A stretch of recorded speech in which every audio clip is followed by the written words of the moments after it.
Persecution of Baha'is occurs in various countries, especially in Iran, where the Baha'i faith originated and where one of the largest Baha'i populations in the world is located. The origins of the persecution stem from a variety of Baha'i teachings which are inconsistent with traditional Islamic beliefs, including the finality of Muhammad's prophethood, and the placement of Baha'is outside the Islamic faith. Thus, Baha'is are seen as apostates from Islam.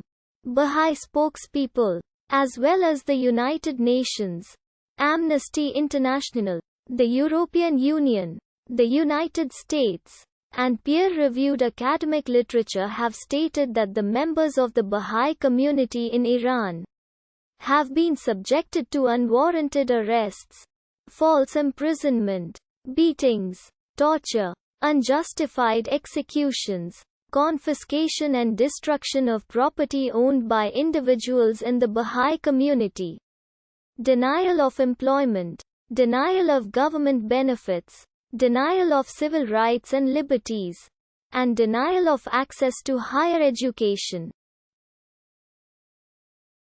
The Baha'i faith was established in 1863 by Baha'u'llah in Iran.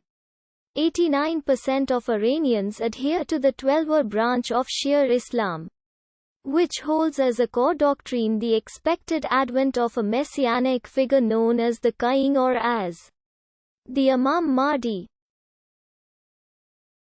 The Bab claimed he was the Imam Mahdi and thus he had equal status to Muhammad with the power which he exercised to abrogate the final provisions of Islamic law.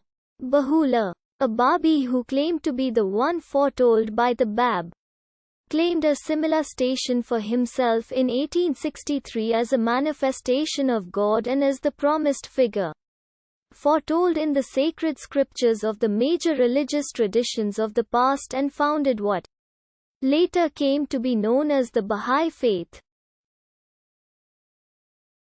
Concerning the historical context of the persecutions, Friedrich W. Affolter in War Crimes, Genocide, and Crimes Against Humanity, writes, Baha'u'llah's writings deal with a variety of themes that challenge long-cherished doctrines of Shia Islam. In addition to making the heretic claim of being a manifestation of God, he suggested that school curricula should include Western sciences, that the nation-states should establish a world federal government, and that men and women were equal. Baha'u'llah also wrote that in this time and age, priests were no longer necessary for religious guidance. Humanity, he argued, had reached an age of maturity where it was incumbent upon every individual to search for God and truth independently.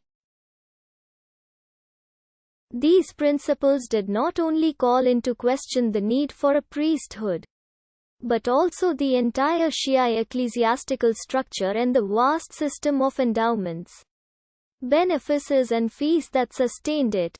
No surprise then that in the following decades until the overthrow of the Qaya dynasty in 1925, it was the mullahs who instigated attacks against the Baha'is in cities or villages where the clerical establishment was particularly influential. In addition to this, the Babi religion, the forerunner of the Baha'i faith, did not passively accept its persecution. Friedrich W. Affolter writes, initially, the mullahs hoped to stop the Babi movement from spreading by denouncing its followers as apostates and enemies of God. These denouncements resulted in mob attacks, public executions and torture of early Babis. When the Babis organized to defend themselves, the government sent troops into a series of engagements that resulted in heavy losses on both sides. The Bab himself was imprisoned from 1846 until 1850 and eventually publicly executed. In August 1852, two deranged Babis attempted to kill the Shah in revenge for the execution of the Bab. This resulted in an extensive pogrom during which more than 20,000 Babis, among them 400 Shiite mullahs who had embraced the Babi teachings, lost their lives. Others have stated that the Babis originally armed themselves and prepared for a holy war that became defensive when they encountered state troops in several locations and that 2,000 to 3,000 Babis were killed. Bahula took a more conciliatory position, forbidding the use of holy war to spread his faith. Instead, he attempted to engage various governments in dialogue. However, the radical nature of his claim to prophethood did little to change the perception of the people of Iran. To this day, Baha'is are a widely persecuted minority group in Iran and other predominantly Muslim countries.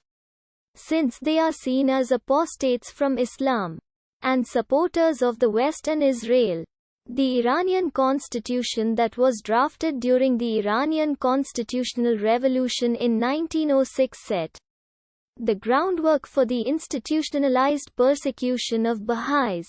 While the constitution was modeled on Belgium's 1831 constitution, the provisions guaranteeing freedom of worship were omitted.